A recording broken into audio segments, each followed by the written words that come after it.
అయితే ఇప్పటికే పరిపాలన పరంగా పట్టు కోల్పోయినటువంటి చంద్రబాబు పార్టీ పరంగా కూడా పట్టు కోల్పోతున్నాడు అనేటువంటిది ప్రారంభం కావడంతో చంద్రబాబు నాయుడు డైవర్షన్ పాలిటిక్స్లో భాగంగా తెలుగుదేశం పార్టీ వాళ్ళని చంపారు. ఎందుకంటే తెలుగుదేశం పార్టీ వాళ్ళు వైఎస్ఆర్ కాంగ్రెస్ పార్టీ వాళ్ళ మీద దాడులు చేస్తున్నారు, వైఎస్ఆర్ కాంగ్రెస్ పార్టీ వాళ్ళని చంపుతున్నారు. దాంతోపాటు భాగస్వామ్య పార్టీలు అయినటువంటి జనసేన బీజేపీ వాళ్ళకి సంబంధించినటువంటి దానిలో ఈరోజు వాళ్ళ మీద దాడులు జరుగుతున్నాయి, వాళ్ళ మీద హత్యలు జరుగుతున్నాయి. దానికి పరాకాష్ఠగా ఆ నియోజకవర్గానికి సంబంధించి ఆ నియోజకవర్గంలో ఉన్నటువంటి సొంత పార్టీ వ్యక్తులనే చంపడంతో చంద్రబాబు నాయుడు పని అయిపోయింది, పార్టీ పని కూడా అయిపోయింది, పార్టీ ప్రతిష్ట దెబ్బతినిపోయింది, పార్టీ పొరుగు వీధిని పడింది.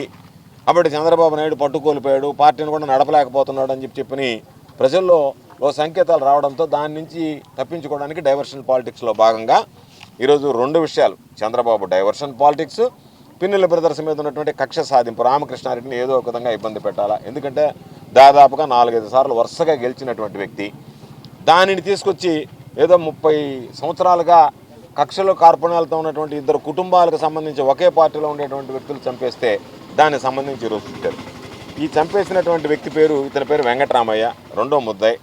ఇతను ఎమ్మెల్యే జూలకంటి బ్రహ్మారెడ్డి చంద్రబాబు నాయుడుతో కలిసి దిగినటువంటి ఫోటో.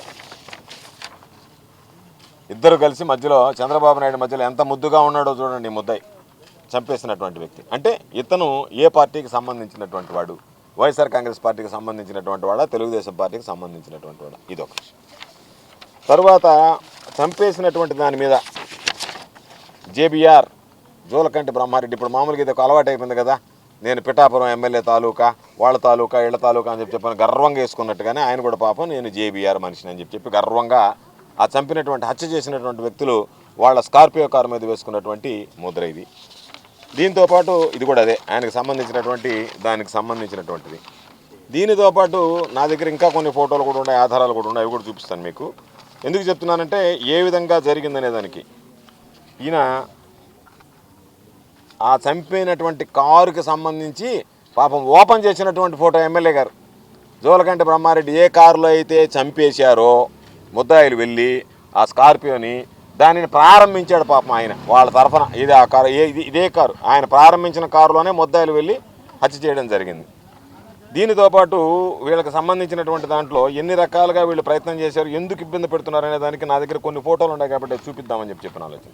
కాబట్టి ఈ విధంగా దుర్మార్గంగా ఈరోజు జరగనటువంటి అక్రమ కేసులో మొట్టమొదటగా ఉన్నటువంటి అంజీ అనేటువంటి వ్యక్తి సమీప బంధువు, ఆ చనిపోయినటువంటి వాళ్ళ అల్లుడు అతను కూడా అయ్యా దీనికి సంబంధించి వీళ్ళకి సంబంధం లేదు, కేవలం గ్రూప్ తగాదాల మధ్య గతంలో ఉన్నటువంటి కక్షలకు సంబంధించి ఇది జరిగింది అని చెప్పిన తర్వాత వీళ్ళని 5 మందిని సుప్రీంకోర్టులో కూడా A1 to A5 తెలుగుదేశం పార్టీకి సంబంధించినటువంటి వాళ్ళే ఒకే పార్టీలో ఉండేటువంటి వాళ్ళని చెప్పిన తర్వాత A6 A7గా ఈరోజు ఆ వ్యక్తి ఏ వ్యక్తి అయితే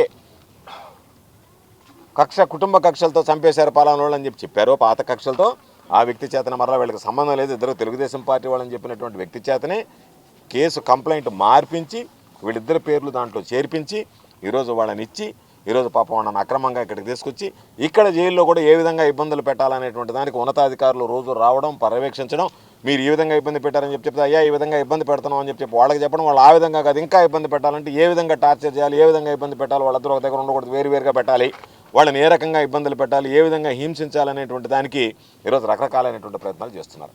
ఇది అత్యంత దౌర్భాగ్యం. మీరు మానసికంగా, శారీరకంగా పాపం ఆ కుటుంబాలు ఈరోజు దాదాపుగా రామకృష్ణారెడ్డిని చూస్తే మాకే కళ్ళంబడి నీళ్ళు వచ్చాయి. జగన్మోహన్ రెడ్డి గారు కూడా పాపం భావోద్వేగానికి గురైనటువంటి పరిస్థితి. అంటే చెయ్యనటువంటి తప్పుకి ఈ సమాజంలో పాపం శిక్షపడి జైలుకి వెళితే ఎవ్వరం కూడా ఏమీ చేయలేకపోతున్నామే, ఇంత దారుణమైనటువంటి పరిస్థితులు, ఇంత దారుణమైనటువంటి సంఘటనలు ఏ రోజే లేవు అనేటువంటివి ప్రతి ఒక్కడిని ఆ పార్టీ ఈ పార్టీని కాకుండా తెలుగుదేశం పార్టీకి సంబంధించినటువంటి తెలుగుదేశం పార్టీ శ్రేణులు కూడా ఈరోజు ఆవేదనకి గురయ్యేటువంటి పరిస్థితి ఏర్పడింది.